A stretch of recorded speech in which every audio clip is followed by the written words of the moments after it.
Fiscal. Hi, good morning, everyone. Happy New Year. We're not quite at 9 o'clock. Oh, we are 9 o'clock. Let's begin. Good morning, Chris. Good morning. Welcome to the Fiscal Oversight Committee. This meeting is live streamed. We'll start with Al and Cohen and Associates change order number 2. So this change order is for the construction oversight for the treatment plant project. So it was actually on the original proposal from Cal, but it was to be determined. The price was to be determined, and it was the same price that they had estimated at. Crystal, is there anything I'm missing? No, I mean, so this is the number that was accounted for in the updated project estimate that I showed you in September. And this is just the change order to formalize the additional funds for those construction services so that we will be present on site throughout the construction and also the administrative shop drawing reviews and all the other things that go along with the public service. So if I understand correctly, you're saying that this was calculated when the district approved the overall costs of the services, but this is formalizing. You said to be determined, but it was estimated. It's estimated at the time that they held to that estimate. All right. Okay. Understood. I'm still confused as to why it wasn't in the original contract. Just because of the fact that the original contract is executed 2 years ago. Yeah.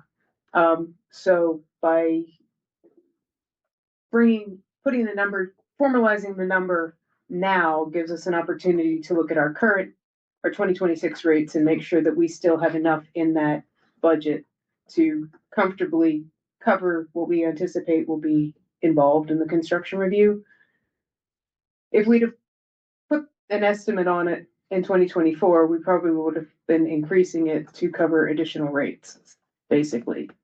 So instead of making it part of the original contract, we indicated that, we didn't have a design then either. So it's difficult when you're putting together the original design contract to say, okay, this is the amount of time that will be needed for construction review services. So by doing it as a change order now, it gives us an opportunity to give you a number that we feel we will not exceed. And you're saying that there was something in the original proposal, So which is similar to this number? the number wasn't in the original proposal. The original proposal that was executed indicated that this number would be determined at the time of construction. When I did the updated construction budget in September, I did account for this number in that updated overall construction budget.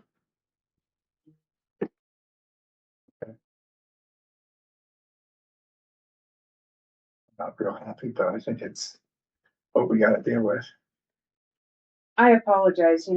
It's one of those things. Construction review services are one of those areas that are always difficult to anticipate, even at this point at the beginning where we know who the contractor is, we know what the products are.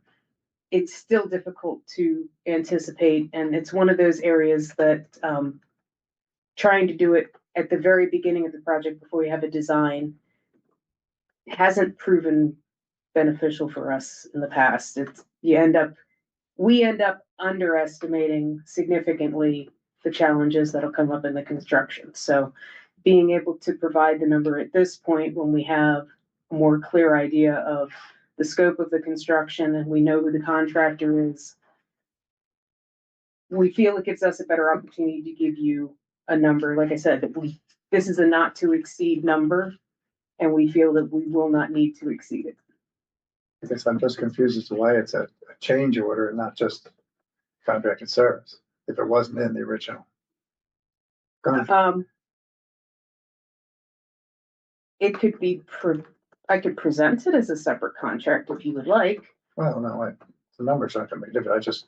I was concerned that we were starting change orders before we even got into the stuff.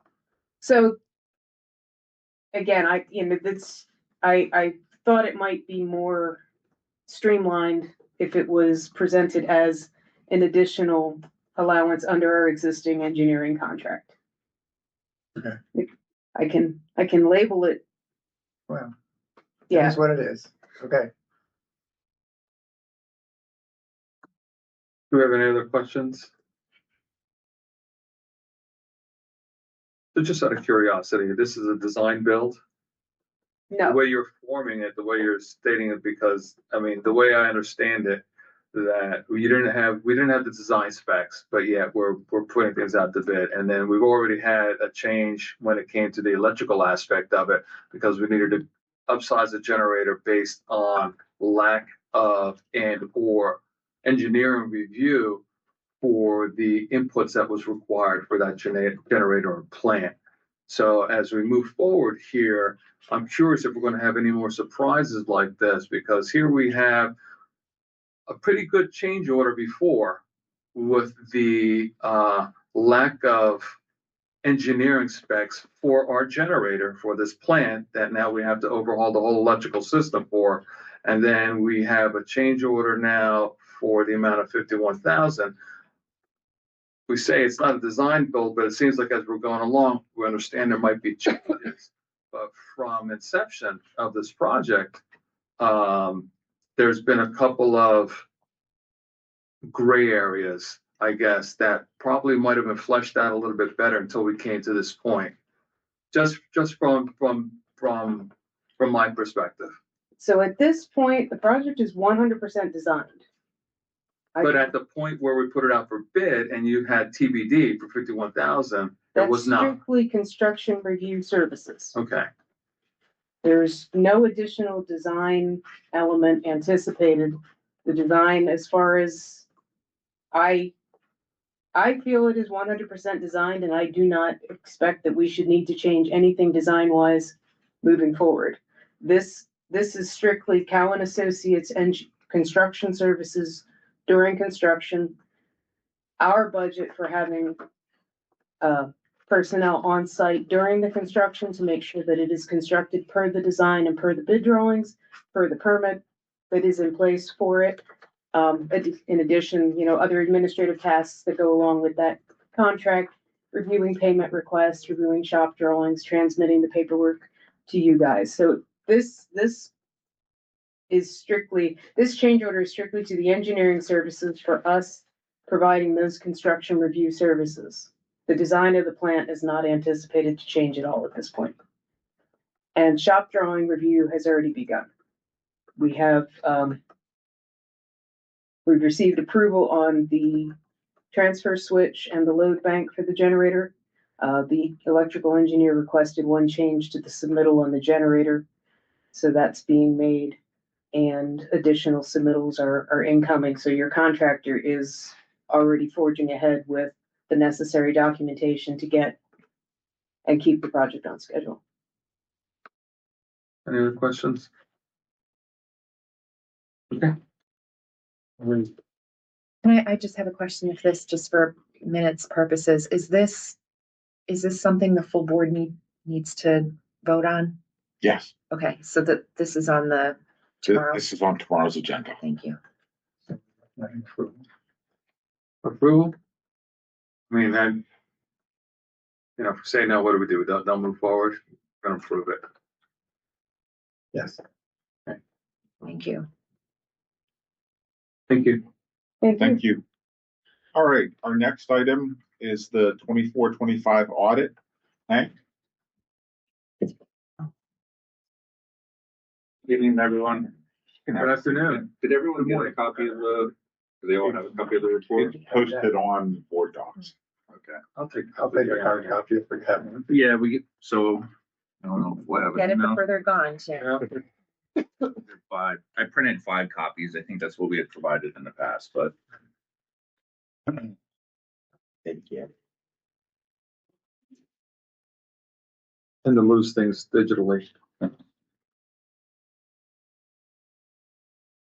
Hank, I'm gonna need some more copies. No, I'm good. Yeah. Okay. And then, did everyone else get a copy of the management letter? Yes. Okay. All right, so in front of you, you should have, there's the bound audit report, and then there's also what we call a management letter. It's the letter to governance to you, the board.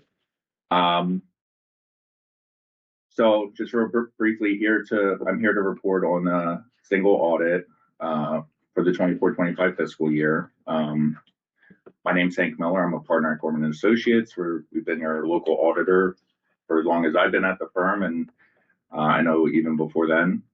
Our job is to come in, review, perform audit procedures, perform risk assessments, review underlying financial records. After performing that work, our goal is to develop the confidence to give an opinion on the financial statements that are presented in the audit report. And the reason that's valuable is, we're coming in as an independent third party, and we can give our opinion, some weight or credence behind, the financial statements that are presented. And you're not just getting, numbers from management. And it is something that is required by the state. We call it a single audit because this year you guys did have federal expenditures for federal awards over $750,000. So that means you're subject to federal compliance testing as well. So in addition to us auditing the financial statements, we also performed a single audit on your federal awards. And this year we audited special education. So the management letter you have there, this is just our communication to you formally regarding the audit. In here, we'll discuss if there are any issues that came up during the audit, if there are any disagreements with management, anything of that nature would be communicated in this letter. There were no such issues. We would also report any findings from the audit in the management letter. And in here, we described the 3 levels of findings that we would typically report on. So the lowest level is what we call control deficiency.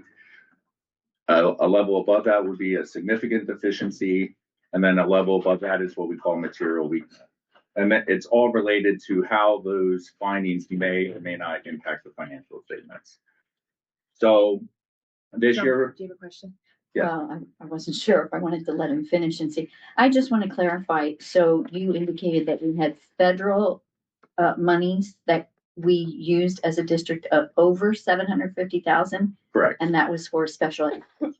Not all of it. Not all of it. So there's other federal awards, but if your total federal expenditures for the year are over $750,000, that's a threshold for you then being subject to a single audit.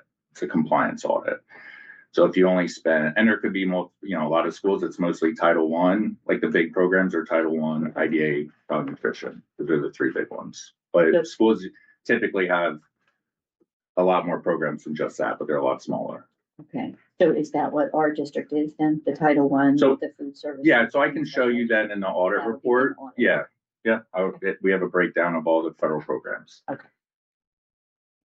So sorry. Continue. No.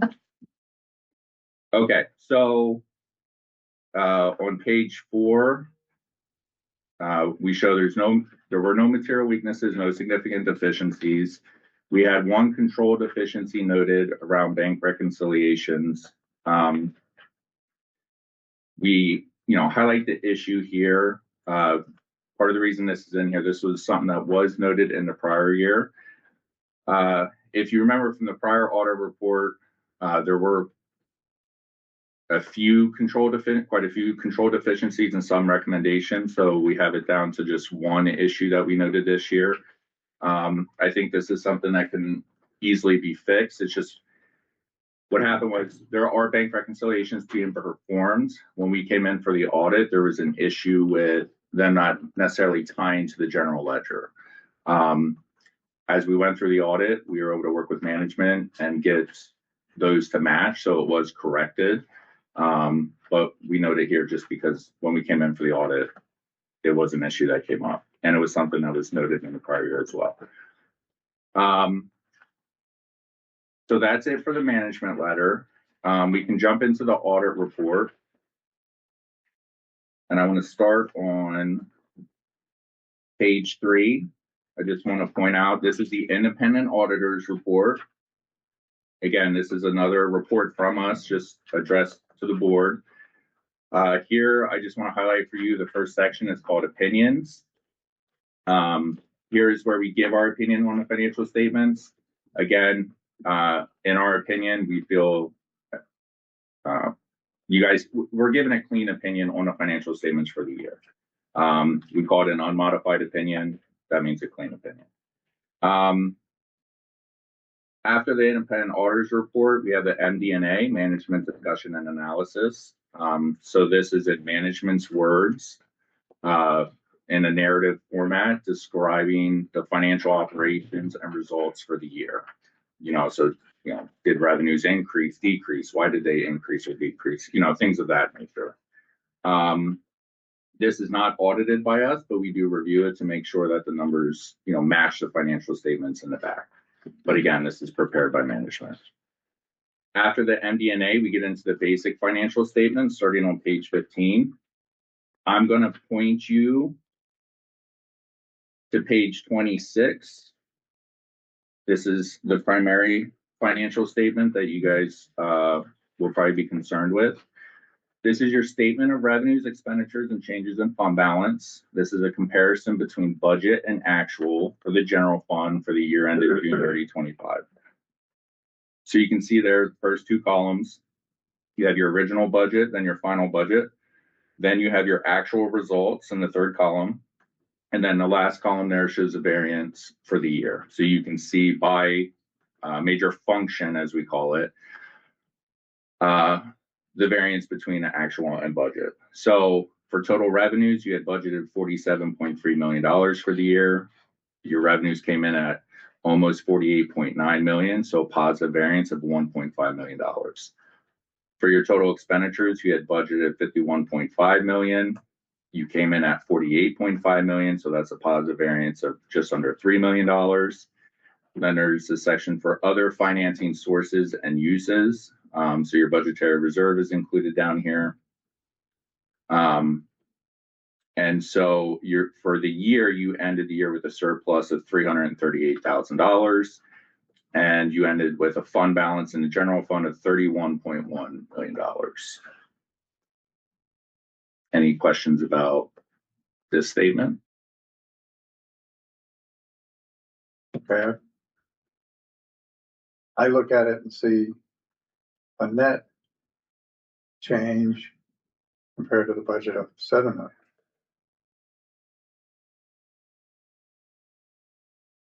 If you're looking at the variance with the budget, I was just saying that for the year, you had an actual surplus of $338,000.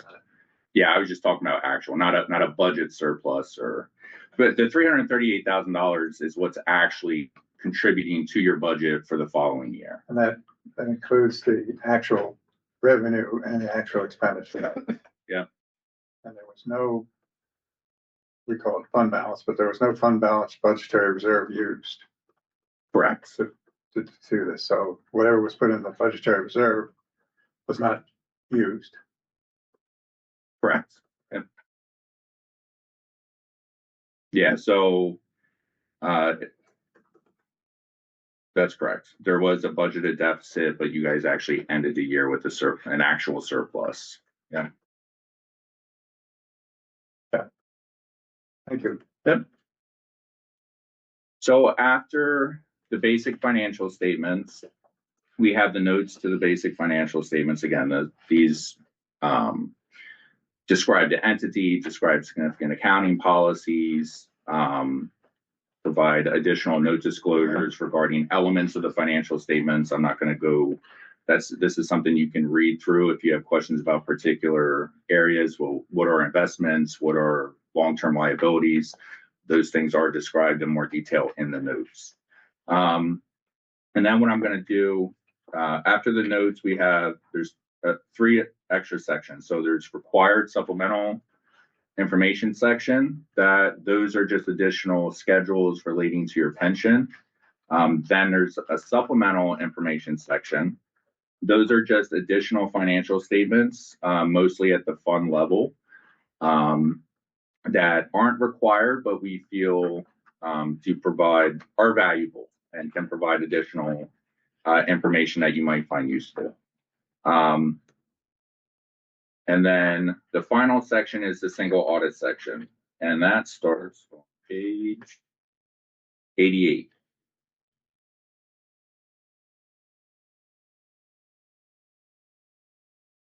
So on page 88, we have the schedule of expenditures of federal awards. So this is giving you a breakdown, going back to your question. This shows every federal grant or federal program where you receive money during the year and how much of it was spent, and if there's any accruals or deferrals for the year. So you can see you got some money for disaster grants from PEMA. You have Title I, Title II, Title IV. You have IDA, that's your special education. And then on page 89, you have some medical reimbursements. And then at the bottom there, you have your child nutrition cluster, your national school lunch program. And then in total, you'll see total federal awards. You had expenditures of $1,001,197. And so that's what we look at to determine if you're going to need a single audit. The threshold for this is increasing to $1 million. So it's very possible that you may not need a single audit next year, but we'll see. Is E-rate ever included in those numbers? Or E-rate reimbursement is not. No. It's the other. That's a good funding. Another big ticket. Yeah. Just We wanted to appreciate it. go back to the control deficiencies. Just to be clear, there were more last year. Correct. Do you remember how many? I think there was 3 or 4, and I believe there's a recommendation in there too. I'd have to go back and look at my notes. I mean, you can also see it in last year's audit report. Yeah. Okay. Yeah, I want to say there's 3 or 4, I think, off the top of my head. And then, so that's the CFA, the Schedule of Expenditures of Federal Awards. Then there's a notes section to that. We have 2 audit reports in here. There's an independent auditor's report on internal control over financial reporting. That's in accordance with what we call GAS, Government Auditing Standards. So you have, because you're a government, there are a particular set of auditing standards we have to follow for you guys. And then the other report on page 94 is the independent auditor's report on compliance for each major program. Again, this is for each major program under the uniform guidance, and that's specific to your federal program. So then finally on page 97 is the schedule of findings and question costs. So here's basically a summary of our results for the year.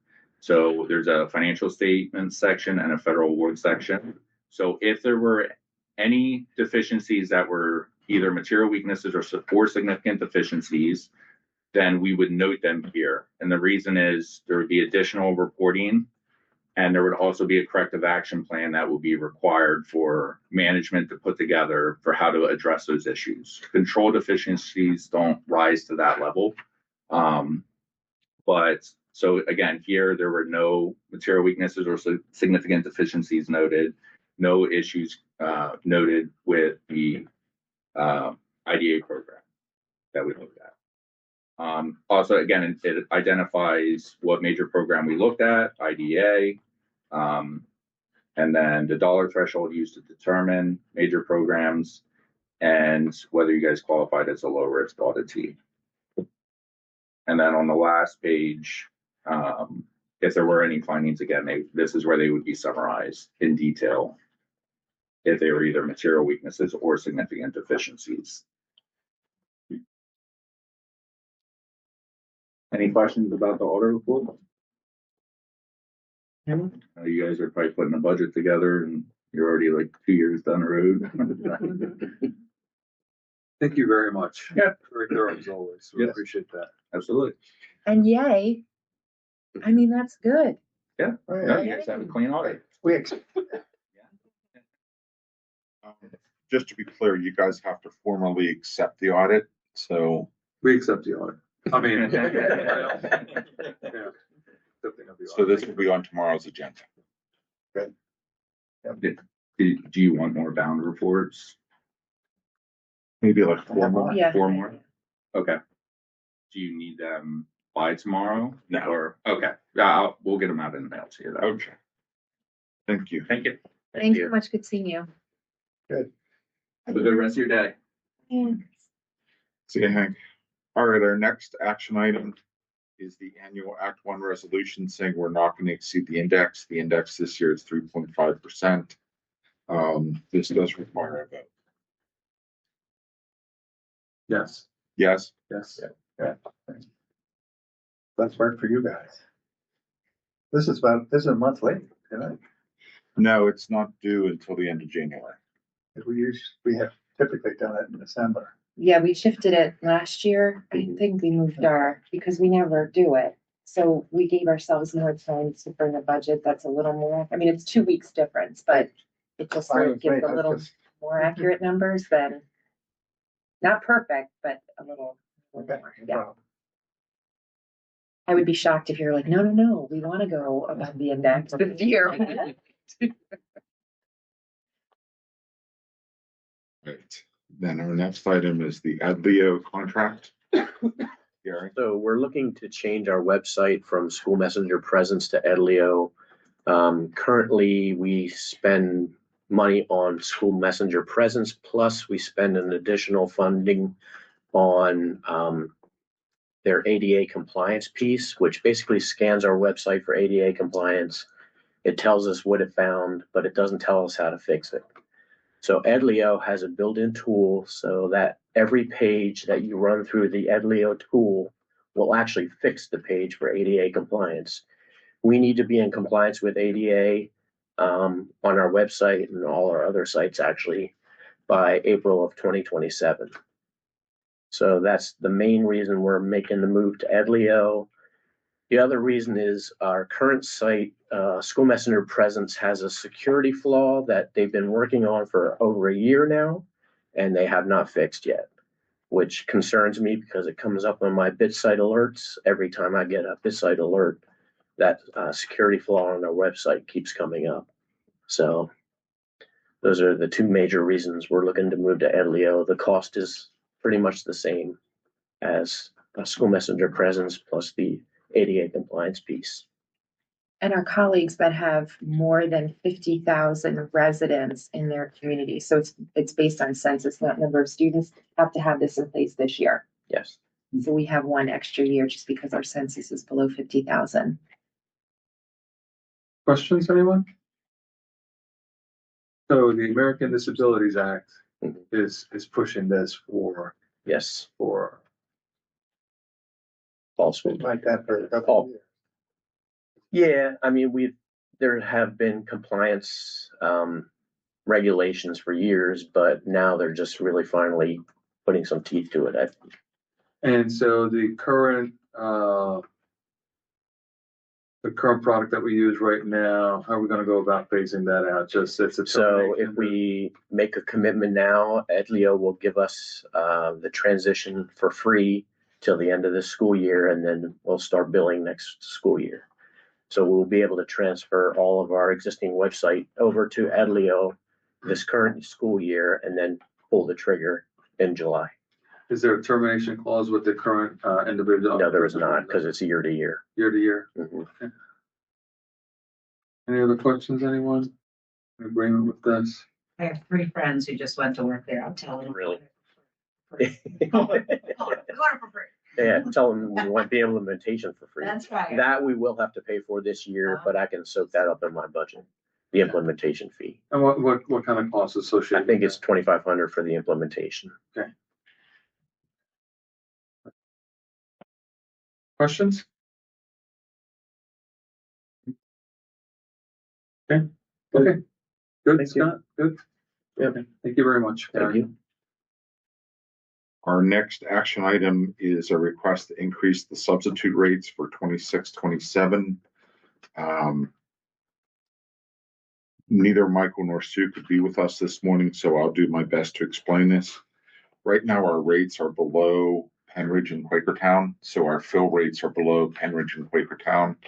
It's been a long time since we've had a rate increase, and we're recommending a rate increase to try to get up to that fill rate that Penridge and Quakertown have, which is like 80-90% fill rate, attributed to a better rate of pay. So we want to go from the rate right now for substitute daily rate is 140 that began in the 21-22 school year. So it's been a long time. And we want to go to 175. I'm sorry. Yeah. No, it's 175.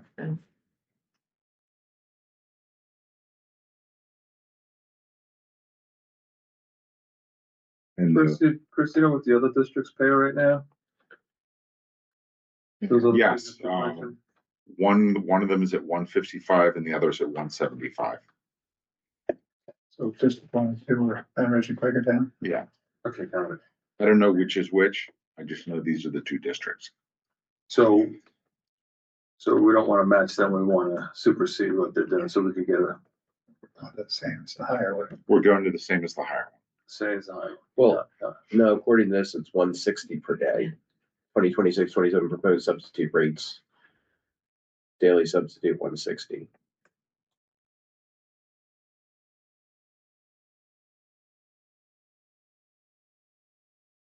Oh, I'm sorry, I was looking at the short-term substitute teacher rate. You're right, 160, which would put us in the middle.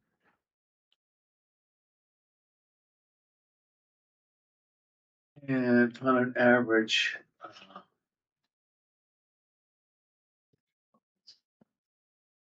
how many substitute teachers do we go through a day? So I would say it depends on the time of year and the day of the week. Mondays and Fridays are difficult, spring is difficult. The impact of not having subs is we pull our specialists that, which is not a great solution, but it will pull into our classroom teaching locations. Of course, our substitute or our specialists are ones that are used to teach those special topics that we also have in our curriculum. So anything that the board can do to support, having substitutes here to fill in wherever the teacher may need to have some support would be greatly appreciated. So on a general basis, how many do we go through a day? I would need to get back to you. Oh, yeah, thank you. I'm in my pocket. I left my glasses in the Oh, truck. here. I'm so sorry. There. If If I could give you my glasses, even easier. I can't see those darn numbers. I apologize. 1,400. 1,400 what? Last 1,400 total for the year, September through Yeah. December. 1,400 subs. Last year we went through more than that. 1,600, No, I didn't fill them. right? Filled 922, 12, unfilled 695. Oh, okay. Well, There you go. yeah. And could you refresh my memory with, so we offer 160 if we do this, 160 a day, but then there's an amount tacked on top of that, which is what ESS. It is. Makes Chris, their do you have the ESS percentage on that? I do not, but I believe it's included in the 160. Okay. Don't think so. No, Okay. I It can wasn't grab, it used to I can be. grab a bill. you want me to go grab a bill? Well, I don't mean to, Yeah. come out of left field. It just this is, ever since we started doing this, I've said, we're creating the 800-pound gorilla where we're going to cage ourselves in and not have options. And this is what's happened. We're contracting with a company to supply us subs. They're not having, and fill rates have always been an issue, and part of it's because we're more remote, and Sure, there's a lot of yeah. different things. But somehow they can not fulfill their obligations to get us subs, and it's just, well, you need to pay more. So I understand if we didn't use them, we couldn't hire X teachers because of Right. teasers. So I mean, I and I know it saves us from secretaries, calling up. So Yeah. I know, And teasers. it's just that I just have this real issue where We contract with an outside source to supply us. They can't supply us, and the problem gets thrown back on us. And when we increase our rates, they make more money. I mean, this is just an awesome business model they've created, and us and other districts have bought into it, and now we're sort of screwed. Excuse my, French. So, anyway, just feel the need to say that. I don't have a Yep. solution. Yeah. And I'm reiterating things, from the past, but, yeah. And I believe we did have an increase because I can remember a couple of years ago doing like I thought it was like a mid-year increase or something because our fill rates were so horrible. And in particular, it was Central Bucks that had raised their rates to such a degree they were, Yeah. So just saying that we did not increase anything since 2021, unless my mind is really off, and it was in 2021 when we increased them. Well, time does go by fast. It does, so that could be, I don't know. Well, Scott, I remember when it was $50. That was a few years ago. a few years ago, yeah, so. So Scott, I'm agreeing with you because I'm an engineer for 2 going on 3 years, but I believe we've increased that rate since then. Well, 21, In that time frame. I haven't been here since then. Don't beat me. I mean, I understand we need to be competitive. So Yeah, I get I'm not you. necessarily against this. Yeah. Yeah. Yeah, So this is agreed, 27. agreed. So the number we're coming up with is 160 or 175? 160. All in favor? Good. Aye. Thank you, Chris.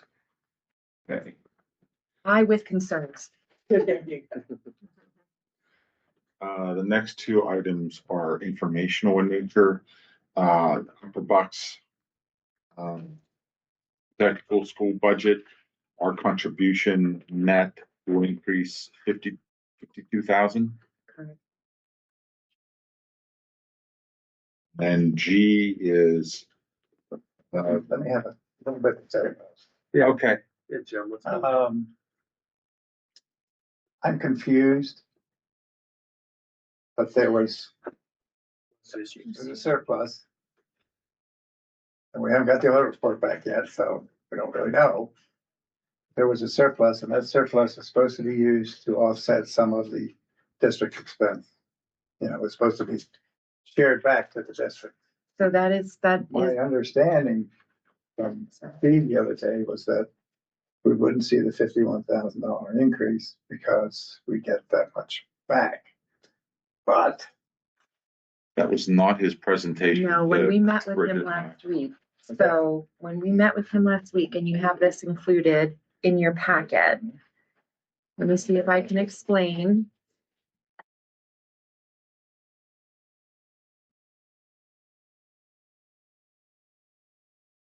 I wonder if he flipped it. Remember we met with him, I'm like, the way you presented this seems backward.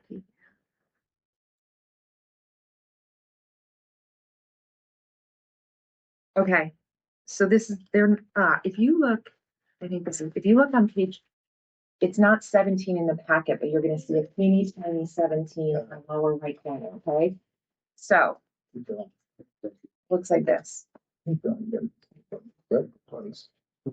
ahead. Please continue. So what they have on the top row is the proposed budget. And then the total district share. I've seen this before, so I'm gonna take you and look at it. I don't have to have it totally clear. So then the ADM formula, our ADMs have gone up to 11.23. That's an increase over the prior year. So you're gonna see in that, let me see where he put it. You're gonna see in the total 25-26 credit from fund balance, that row, go down a few rows. You're gonna see that 88,606.59. So that comes off. And now the Palisades share went from, again, 122-ish up at the top. And then it goes to 107, 1.0, whatever. Mhm. So so hold there, so that includes what you were talking about of that credit. Yep. But then our percentage based on ADMs, you're gonna see that row, and then that's where we get our increase and decrease. I could say that again if that didn't make sense, but he did switch it, which I appreciate because it didn't make sense to me before. So that starts with the amount, and then there is a credit that's applied that lowers that amount. And then they do the ADMs to figure out what our new percentage rate is. So that new percentage rate is factored in after that credit has been reduced from our share. Now, should the credit plus that total equal the number at the top? Because that doesn't match. No, the total contribution including credit and puts the number at the bottom equals the number at the top, if I'm not mistaken. Well, so you're saying that the 88,000 added to that 1,070,000? No, wrong one. Total contribution, the bolded item, total contribution including credit is 1,070,000 70, yeah. plus the increase decrease 51,858 equals that number at the top.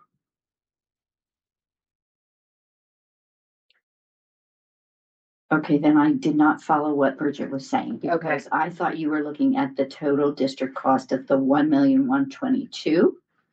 And then the credit from fund balance of 88, and that gave us the 1,070,000. But that did not. So the credit comes out first, and then each sending district's ADM is determined because Palisades has more students attending the tech school than they've had in previous years. That increases our percentage and offsets and lowers Quakertown and Penridge's. So Okay, I'm confused along with. all right, Chris, can you help if I didn't explain that If I could correctly? go real quick on this, the total at the top, right? If you see total district share, Yep. then they're giving us the credit. So we have, just look at the credit there, right? That number, 1.122 million, right? And then you subtract your 88, gives you 1.070, right? They're giving us the credit. They're giving us the credit. Right, they're already putting it, in other words, they're not sending the money back to us. They're No. saying, hey, this is the credit that we owe you. All right. And then all of a sudden, oh, by the way, you have a shortage based on our proposed budget. If So that the make, credit if comes I could first. make, if I made it make any sense. Because we're sending more kids. Right, Correct. Just the- right. Thank you, Scott. So Thank you. so what is, in the middle, there's a total district share, it's 25-26. That's what we paid this year. Correct. 981 So it's going from 981 to 1.1. without the 88. credit yet. That's the 88. No, that's not the 88,000. No. Okay, I'll have to pencil it out. Okay, We'll see him on Thursday. yes. Do we need to do anything with this? We don't need to do anything. Perfect. So that is what I shared with you We is what I. may have to do something. Okay, Eventually, we'll do something, but not this. correct. Right. I'm talking about tech school, You Um, do what you need to do, but that, because in my opinion, that return of the money is gonna take some action by the JOC to do that. But they don't think so. Now, the other question we have over there is capital projects, which we're not addressing at all here. So that could be, I mean, we've already dedicated 500,000 we have. to capital projects over there. Yes. So that covers a good bit. What they're talking about, a good bit. Of the next few years. We're glad the two of you are on it. Yeah. And that we were off? And then I'm not, so. Okay. Okay, good. Moving on. Next information item is the PESO's employer contribution rate. It drops from 34% to 33.59%. Keep in mind that the projected rate is expected to grow out to the 33-34 school year to be 37.48%. So while it's relief in 1 year, it's expected to continue to climb. How are you familiar with the way we've done it, with fund, the fund to offset some of that? Yeah, you'll Are we see, clear in there? you'll see in the budget presentation tomorrow, some utilization of that. What is our, after the utilization, there's still a balance, I think like a balance of $1 million. so it'll go. That's Although we there. are close to 35% in the annual budget, right? Yeah. Okay. You know what I'm saying? I know what I'm saying, maybe. I think so. Okay. Then you've got your financial reports for the month. Budget transfers, we don't have any this month. Then we have the prior month expenditure to date. We're at 40.24% of the budget. Compare that to the 5-year average of 40.56%. So we're a little bit less than the 5-year average. In terms of tomorrow's presentation, we will be talking about, let me get my notes out. We'll be talking about the comprehensive plan, salary and benefits, educational support, special education, and revenue.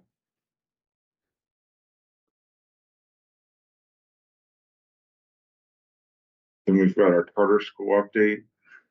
We're down a couple kids from November. You have a right to know report. Nothing earth shattering in the right to know report. There were a couple on the month. Then there's the economic update. Revenues at the state level exceeded projections in December. That's all I got for you. Have any questions around the table? Thank you very much, Chris. Now it's public comment. That's me, right? Yeah, I just quick up a few things following up from our last time we met, the survey issue, topic. Where do we go with that? Bridget, were you looking for survey people? So for, No, I don't think, was I doing that? Was I supposed to do that? No, you gave her the recommendation. Surprise. I know. The one that you used, but that was. Right. Yeah. I don't, okay, so I don't have anything right now. okay, but you are doing, I'm not doing it, are you doing it? So we have a couple RFPs out there that we're talking about. One of them is for a demographic study that will include all the things with other buildings and grounds. So is this one that you want to do for this year? Yes, climate survey. Well, this was just to get costs, wasn't deciding to do it. Okay. It was, correct me if I'm wrong, Right.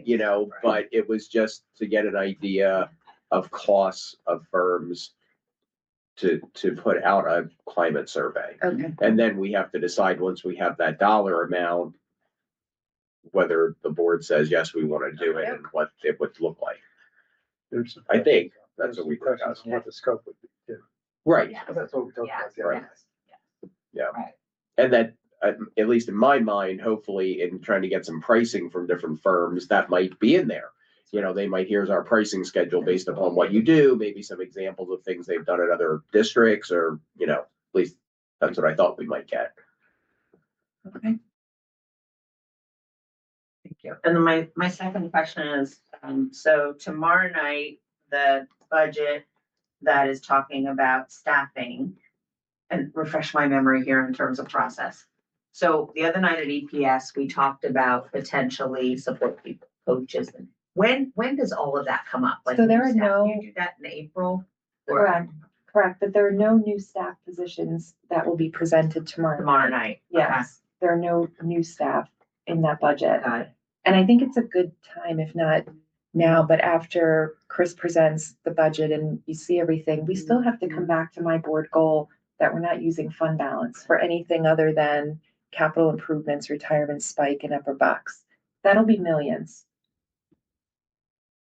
So I just want to put that out there that that this committee will, we're going to need to talk about that probably in February. You know where I am. What what that's gonna look like. So I'd appreciate that. Cool. Fair. Yeah, okay. Great, great. Whew. Thank you. Anything else for the good, Linda? Just no, Okay. I don't have any questions. We'll go around the room. Scott? Oh, good. We're good. Good. Great. Okay, thank you very much. I hope everyone had a Well, good holiday cheers. break.